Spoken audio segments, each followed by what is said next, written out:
You are overwhelmed, exhausted, and burnt out, and you can't keep up with your workspace, your home, yourself personally, financially, relationship wise. You feel strained and you feel disconnected from your community. You have had enough. So, what do? Hello, hello, hello. I hope you are doing well, and I hope you are feeling brilliantly expansive today. If you're not feeling expansive, then buckle up. You are in the right place. I spent the first 20 years of my professional life helping colleagues, team members, family, friends, and even leaders fuel their success. And now I help ambitious, high performing professionals who feel defeated by the pursuit of success integrate natural gifts and personal power into all you do, even your workspace. Let's talk about the powerful tool of meditation and how it can move you from overwhelmed to thriving. Let me guess, you don't have time for meditation, right? Or maybe you're thinking, no way, I can sit still for even 2 minutes, Araceli. I'm not doing that, right? Or maybe you're thinking, meditation doesn't work for me. I just have a bunch of noise and chaos moving through my mind, and I can't do it. Well, before I started meditating, I'd race through my day to get everything done. I'd pick up my kids. I'd take my kids to all of their activities like baseball, basketball, soccer. Then they'd have homework and we'd have parent teacher conferences. The list was endless. And then I would get my kiddos home. I'd feed them dinner. I'd prepare meals for the next day. I'd finish any work that I didn't get done throughout the day. And then I would get to bed. So I was rushing from thing to thing all day long. And after rushing my whole day through, I would go to bed. And guess what would happen when I went to bed? I either couldn't sleep because I was thinking about all the things that I didn't get done, things that I didn't do well, or things that I had to do the next day. And when I did sleep, sleep also felt busy, as if I was half sleeping and half thinking and half solving problems, right? So I was dreaming what I didn't get done, what didn't go well, or what I had to do the next day. So what happened? I ended up feeling like my sleep was never restful because it was just as busy and chaotic as my days. This pattern that I was living resulted in my work performance being chaotic. It was inconsistent, and I was exhausted because it took so much effort to complete my work. I was not present with my kids, my husband, and my loved ones because I was constantly thinking about what needed to be done next. Essentially, there was no space for them, so I couldn't fully give them my attention. And here's the kicker, I was not even able to be fully present with myself. I was breaking. All of this overwhelm, anxiety, and frustration was just building up in me like a dam with a wall of water that was waiting to crash through. I didn't know what it felt like to be me. I only knew what it felt like to hold up that wall and plug all of those holes to keep that dam from breaking. Until one day it broke. I broke. And I'll never forget it. My overwhelm hit its peak. And I just started crying in a meeting. I was online, right? So I was crying in a meeting, tried to hold the tears back. I finished the meeting. I got off the phone. I stepped outside and I cried and I cried and I cried and I cried. Hours later, I called my husband and I said, I don't know what's wrong, but I can't stop crying. Physically couldn't stop.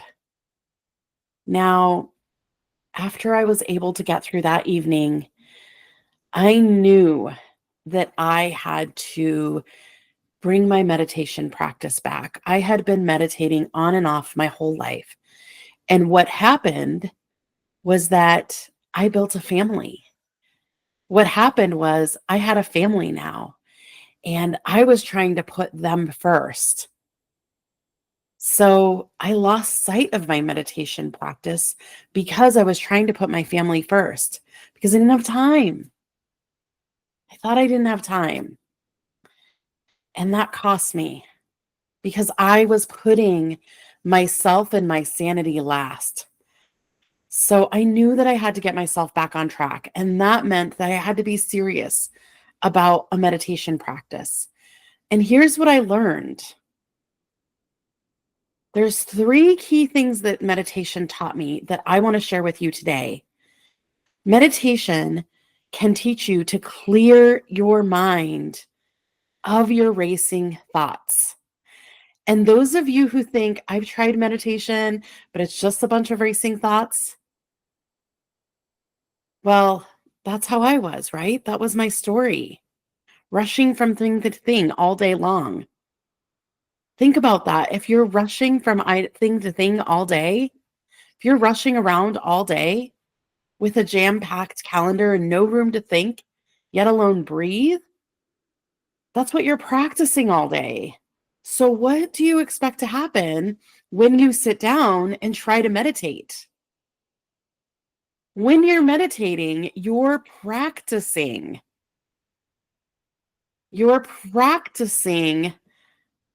slowing down those thoughts, slowing down that racing.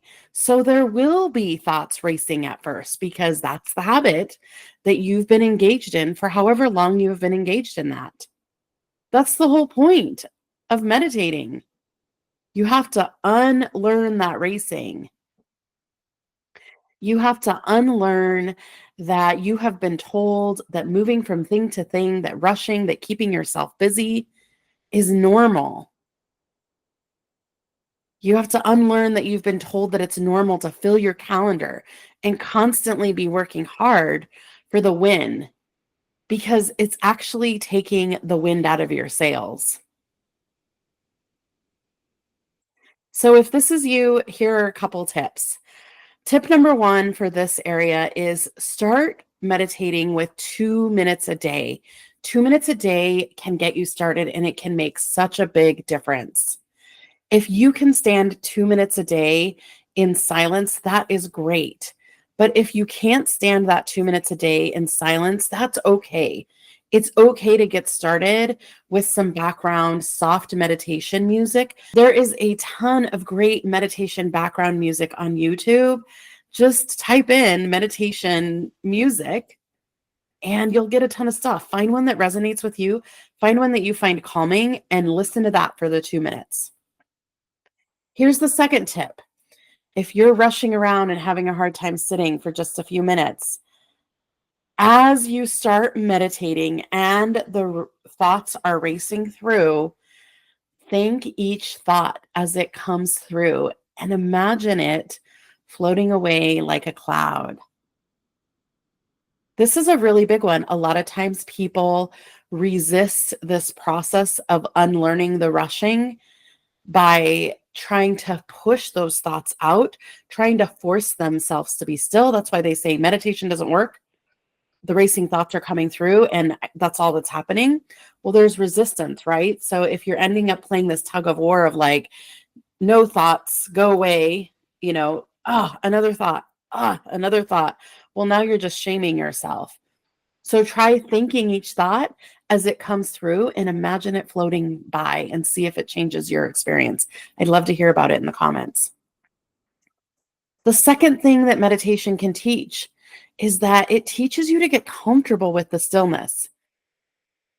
If you have a hard time sitting still, you always have to be doing something, or you always need to be going out with friends and keeping yourself busy, moving from event to event.